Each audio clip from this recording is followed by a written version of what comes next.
Hello friends, welcome back to my channel again. अभी हम kingdom protista के बारे में पढ़ेंगे, जिससे इससे पहले हमने किंगडम मोनिरा के बारे में पढ़ा था। अब ये सारे ऑर्गेनिजम्स सिंगल सेल होते हैं, ये आपको मैंने पहले भी बताया था। और ये प्रोटिस्टा जो किंगडम है, इसके अंदर भी सेम मोनिरा की तरह वेल डिफाइंड बाउंड्रीज नहीं होती सेल की, सिंगल सेल है और may be photosynthetic, may not be photosynthetic, इसके अंदर ही पाया जाता है। जो फोटोसिंथेटिक टाइप के होते हैं उनमें फोटोसिंथेसिस करने की वजह से वो प्लांट कैटेगरी में आते हैं, जैसे कि क्रिप्टोफाइट्स, डाइनोफ्लैजिलेट्स वगैरह। और जो कि फोटोसिंथेटिक रिएक्शन नहीं करते हैं वो एनिमल कैटेगरी के अंदर आते हैं। And all members of Protista are aquatic, जो कि बहुत पुराने मेंबर्स होते हैं, प्रिमिटिव टाइप के मेंबर्स होते हैं इसके अंदर। और प्लांट्स, एनिमल्स एंड फंजाई, ये तीनों को, ये किंगडम तीनों कैटेगरी को कवर करता है। केवल यही एक ऐसा किंगडम है ये जो तीनों कैटेगरी को कवर करता है। इसके अलावा इसमें जो मोनिरा से थोड़ा एडवांस टाइप की सेल बॉडी पाई जाती है, इसमें वेल डिफाइंड न्यूक्लियस भी पाया जाता है। और इसकी जो सेल मेम्ब्रेन है, सेल मेम्ब्रेन के अंदर भी थोड़ा सा एडवांसमेंट पाया जाता है मोनिरा के कंपैरिजन में। इसकी जो और दूसरे सेल ऑर्गेनेलीज हैं, उन ऑर्गेनेलीज की भी अपनी अपनी बाउंड्री होती है, जैसे कि सपोज माइटोकॉन्ड्रिया वगैरह हो गए, इन सब की अपनी अपनी बाउंड्री पाई जाती है। और एक और फीचर इसमें पाया जाता है, वो है इसके अंदर फ्लैजिला। ये फ्लैजिला वाला जो फीचर होता है, जैसे जो कि सिलिया या फ्लैजिला इसमें पाया जाता है, जो कि इसको लोकोमोशन के लिए बहुत ज़्यादा मूवमेंट देने के लिए ही पाया जाता है इसके अंदर। और ये ऑर्गेनिज्म अब रिप्रोड्यूस जो करते हैं एसेक्सुअली एंड सेक्सुअली बहुत करते हैं। और इसमें जो एसेक्सुअल रिप्रोडक्शन होता है वो सेल फ्यूजन की वजह से होता है। सेल फ्यूजन में जो मैंने आपको बताया था कि सेल बाउंड्री, दो सेल आपस में कॉन्टैक्ट में आती हैं, जैसे कि मैंने आपको पहले बैक्टीरिया वगैरह का बताया था उस तरह से।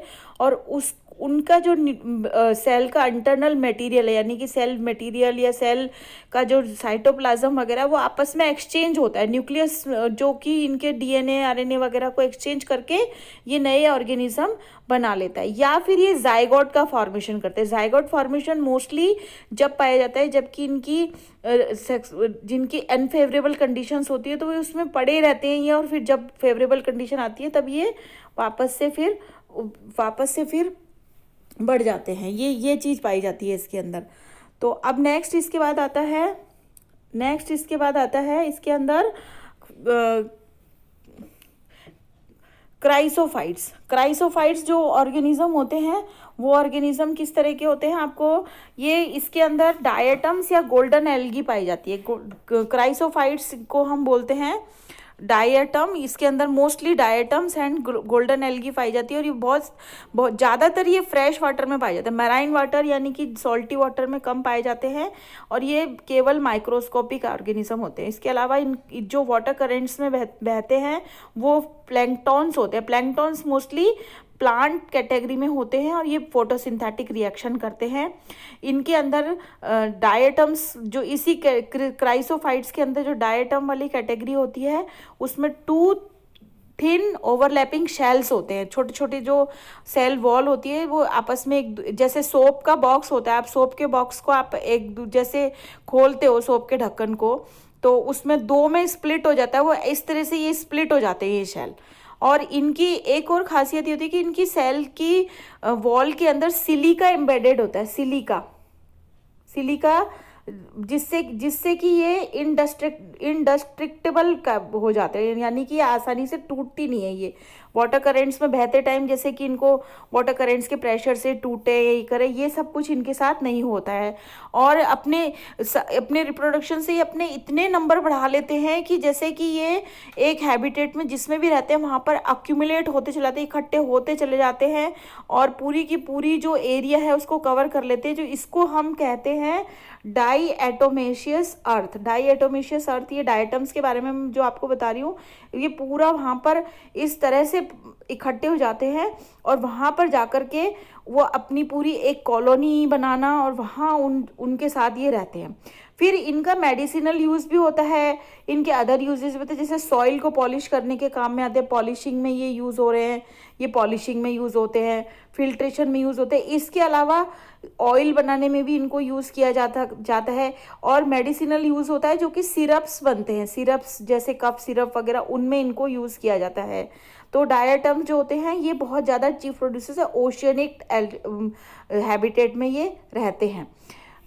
ये हमारे क्राइसोफाइट्स के मेन मेंबर हैं और वाटर करेंट्स में पाए जाते हैं। और प्लैंकटन जो होते हैं वो तो एज यूजुअल आप नाम से पहचाने गए, प्लांट की तरह बिहेव करते हैं, अपना फूड खुद बनाते हैं।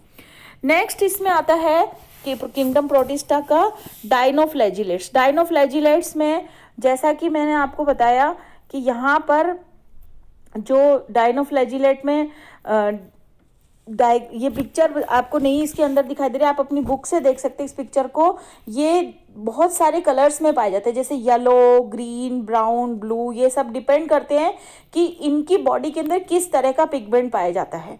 इंटरनल बॉडी के अंदर पिगमेंटेशन होता है और जो बॉडी की सेल वॉल होती है वो सेल्यूलोज के डिपॉजिट पाई जाती है। तो और एक और खासियत है इसमें, जैसे कि ये इस तरह का स्ट्रक्चर इनमें पाया जाता है, मैं आपको ऐसे बना के बता देती हूँ कि ये इस तरह से ही पाए जाते हैं। और नीचे इनमें ऐसे कोन शेप जैसे शंख होता है उस तरह का, और यहाँ पर एक इनका ये फ्लैजिला एक ऐसा होता है, और एक फ्लैजिला इनका अंदर ऐसे लिपटा हुआ रहता है ये, और ये इसके ये निकला हुआ रहता है। तो एक तो इनकी ये ग्रूव जैसी होती है इस जगह पे, इस ग्रूव में ये लिपटा हुआ रहता है ये डायनोफ्लैजिलेट्स में। तो डाई का मतलब टू और फ्लैजिला मतलब वो जो लोकोमोटरी ऑर्गन है, तो डायनोफ्लैजिलेट इसको हम बोलते हैं। और ये अलग अलग कलर में पाए जाते हैं, इसीलिए इसका नाम, दो फ्लैजिला होने की वजह से इसका नाम डायनोफ्लैजिलेट्स पाया जाता है। और एक फ्लैजिला इसका ये लॉन्गिट्यूडनली है, इसको हम लॉन्गिट्यूडनल फ्लैजिला बोलते हैं, और दूसरा वाला फ्लैजिला है ये ट्रांसवर्स फ्लैजिला है। दोनों फ्लैजिला पाए जाते हैं, दोनों तरह के मूवमेंट में इसको हेल्प करते हैं।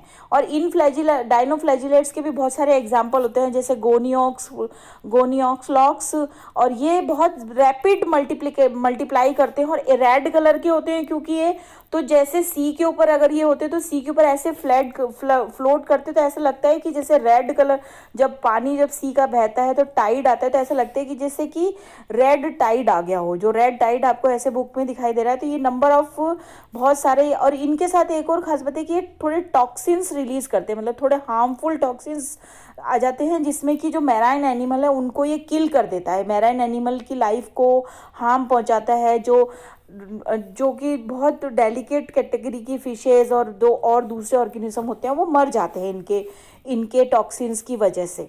और ये पूरे की पूरे फ्लरिश करते चले जाते हैं, अगर इनको कंट्रोल नहीं किया जाए तो ये पूरा की पूरा लेयर कवर करके रखते हैं।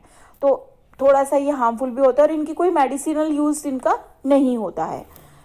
नेक्स्ट इसमें आता है किंगडम प्रोटिस्टा का अगला मेंबर है यूग्लिनॉइड्स।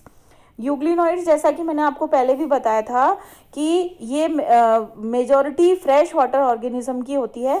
यूग्लिनॉइड्स आपको इसमें ये डायग्राम के अंदर ये दिखाई दे रहा है, जैसे कि स्लीपर जैसी शेप होती है ना, जैसे स्लीपर पहनते हैं हम, और इसमें एक फ्लैजिला पाया जाता है बड़ा स्पाइरल शेप का, और दूसरा फ्लैजिला भी होता है जो कि आपको इस पिक्चर में नहीं दिखाई देता। एक बड़ा है फ्लैजिला, इसके अंदर दो फ्लैजिला पाए जाते हैं, two flagella, one long and one इसमें शॉर्ट। यहाँ पे शॉर्ट फ्लैजिला भी पाया जाता है। तो आपको ऐसा लगेगा जैसे एक स्लीपर जैसा एनिमल ये है। और एक और खासियत है इसमें कि अपनी फोटोसिंथेसिस खुद करते हैं। फोटोसिंथेटिक पिगमेंट इसमें होता है, सनलाइट की प्रेजेंस में अपने फोटोसिंथेसिस करते हैं, अगर सनलाइट होती है तो। और अगर ज़्यादा डीप सी में चले जाते हैं, सनलाइट नहीं होती है, तो फिर ये हिट्रोट्रॉफ्स के जैसे रहते हैं, दूसरे किसी ऑर्गेनिज्म पे अपना अधिकार जमा लेते हैं या उससे अपना फूड लेते रहते हैं।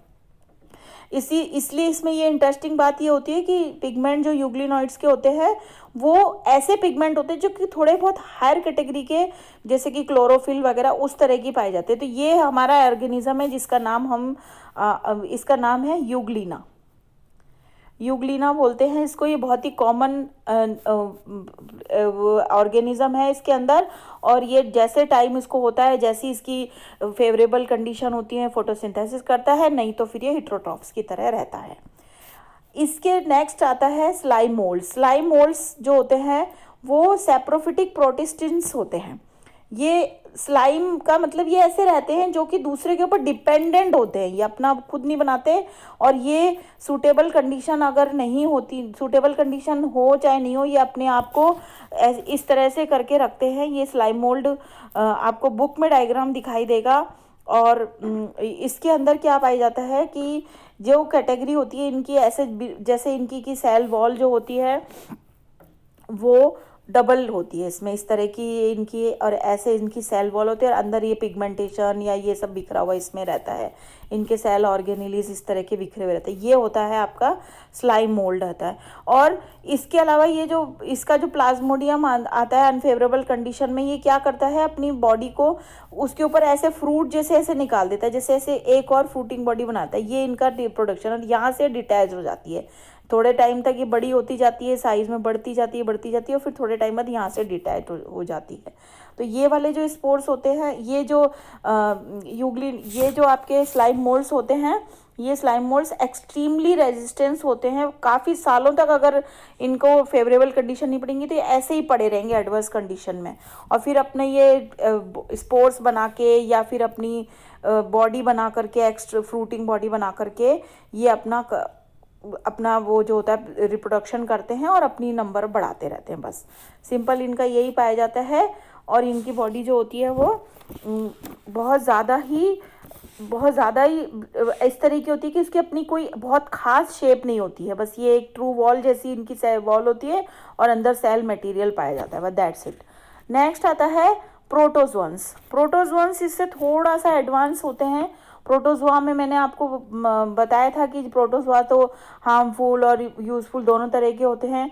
प्रोटोजोअन्स में जो आते हैं वो कैटेगरी हर तरह की होती है, जैसे प्रीडेटर्स, जैसे कि आपने मलेरिया फीवर का नाम भी सुना होगा, तो मलेरिया फीवर भी एक प्रोटोजोन्स होता है, प्लाज्मोडियम नाम के प्रोटोजोन्स, तो वो भी इसी कैटेगरी के अंदर पाया जाता है।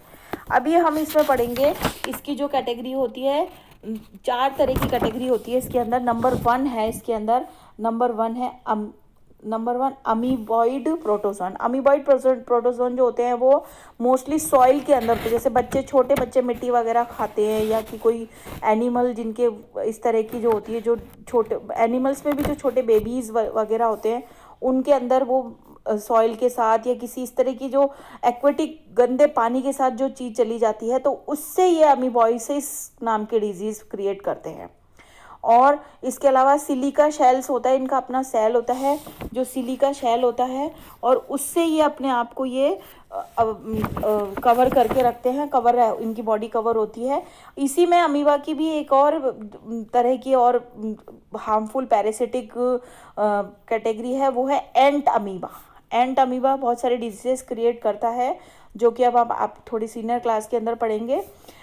इसी में प्रोटोजोन्स में आती है फ्लैजिलेटेड प्रोटोजोन्स। फ्लैजिलेटेड प्रोटोजोन्स में क्या होता है कि इनके अंदर फ्लैजिला पाया जाता है। फ्लैजिला जो होता है वो इनको मूवमेंट देता है, क्योंकि इनको पानी में चलना होता है, तो पानी में इनको मूवमेंट करने के लिए फ्लैजिला की ज़रूरत होती है। लोकोमोटरी इनका जो ऑर्गन होता है। हालांकि ये पैरासिटिक टाइप में भी होते हैं, या तो फ्री लिविंग भी होते हैं या पैरासिटिक भी होते हैं। तो इसके एग्जाम्पल होते हैं ट्रिपेनोसोमा, और बहुत सारे डिजीज़ क्रिएट करते हैं ये तरह तरह की। मेनली इसमें जो ट्रिपेनोसोमा है वो डिजीज़ क्रिएट करता है स्लीपिंग सिकनेस। स्लीपिंग सिकनेस में क्या होता है, बहुत नींद आती है, और नींद आने की वजह से जो पेशेंट है वो कई बार डेथ भी हो जाती है ओवर, अगर इसका ट्रिपेनोसोमा का अटैक ज़्यादा हो जाता है तो। और नंबर 3 कैटेगरी आती है इसमें, 3rd नंबर की कैटेगरी है ये नंबर 2 कैटेगरी है। 3rd नंबर की आती है सिलिएटेड प्रोटोजोन। सिलिएटेड प्रोटोजोन्स के अंदर बॉडी के चारों तरफ सिलिया पाए जाते हैं। सिलिया इसमें जैसे आपने पैरामीशियम जो ऑर्गेनिज्म की पिक्चर देखी है, आपकी बुक के अंदर भी दी हुई है पैरामीशियम ऑर्गेनिज्म, तो उसमें सिलिएटेड जैसे इस तरह की इसकी पिक्चर होती है। ये इस बॉडी इसमें यहाँ पे ये इसके, और ये सिलिया, ये ऐसे सिलिया होते हैं इसमें, ऐसे इस तरह के ये सिलिया प्रेजेंट होते हैं इसमें, छोटे छोटे से, जो कि इसको आगे बढ़ने में, मूवमेंट में, इसको लोकोमोशन में पाए जाते हैं। ये है पैरामीशियम। पैरामीशियम इसके अंदर पाया जाता है, सिलिएटेड प्रोटोजोअन्स के अंदर ये पाया जाता है। और ये हमको अपने बॉडी के जो मूवमेंट हैं सिलिया की वजह से कोऑर्डिनेट करता है और आगे बढ़ता चला जाता है। इसके अंदर थोड़ा सा एडवांस गलेट जैसा सिस्टम होता है कि इसके अंदर फूड जो है वो वाटर है वो एक स्टीयर्ड गलेट की फॉर्म में बहता है, अंदर पानी जो होता है वो थोड़ा एडवांस पाया जाता है। और अगली कैटेगरी आती है स्पोरोजोअन्स। स्पोरोजोअन्स इसमें फोर्थ कैटेगरी है, ये फोर्थ टाइप की कैटेगरी है। इसमें स्पोरोजोअन्स स्पोर की फॉर्म में रहते हैं। जैसे जो कोई लाइफ साइकिल इनकी जो चलती है तो जिससे ऑर्गेनिज्म में जाते हैं, तो ये एक ऑर्गेनिज्म से दूसरे ऑर्गेनिज्म में दो ऑर्गेनिज्म में भी पाए जाते। जैसे जो मैंने आपको बिल्कुल स्टार्टिंग में एग्जांपल दिया था प्लाज्मोडियम का, वो है ये। तो प्लाज्मोडियम आपको पहले ही पता है कि मच्छर के अंदर होता है इसका लाइफ साइकिल थोड़ा टाइम, और जब वो मच्छर किसी या मॉस्किटो किसी हेल्दी ह्यूमन को काटता है तो उसके ब्लड में वो प्लाज्मोडियम छोड़ देता है। फीमेल एनोफिलीज मॉस्किटो से होता है ये ट्रांसमिट, और फिर उसकी वजह से ही वो उसके अंदर प्लाज्मोडियम अपना बाकी का लाइफ साइकिल कंप्लीट करता है। और जब तक उसको किल नहीं किया जाता, मलेरिया की जब तक डिजीज़ का फाइंड आउट नहीं होता, किल नहीं किया जाता, जब तक ये ह्यूमन पॉपुलेशन इस डिजीज़ की वजह से बहुत ज़्यादा उसकी डेथ रेट ज़्यादा हुआ करती थी, तो अपना लाइफ साइकिल ये दो में पूरा करता है, दो ऑर्गेनिजम्स में, मॉस्किटो एंड ह्यूमन बींग्स के अंदर करता है। अगर वो मॉस्किटो किसी ऐसे ह्यूमन बींग को नहीं काट पाते तो वो फिर वो मॉस्किटो के अंदर ही रहता है वो। तो इस तरह से इसका ये चलता रहता है लाइफ साइकिल। और ये हमारा पूरा किंगडम आपका, ये मैंने कंप्लीट किंगडम के बारे में समझा दिया। फिर भी अगर आपके कोई क्वेश्चन हो तो आप कमेंट बॉक्स में डाल सकते हैं। और आपको मेरा वीडियो कैसा लगा please like share and subscribe and bell icon बजाना ना भूले फ्रेंड्स।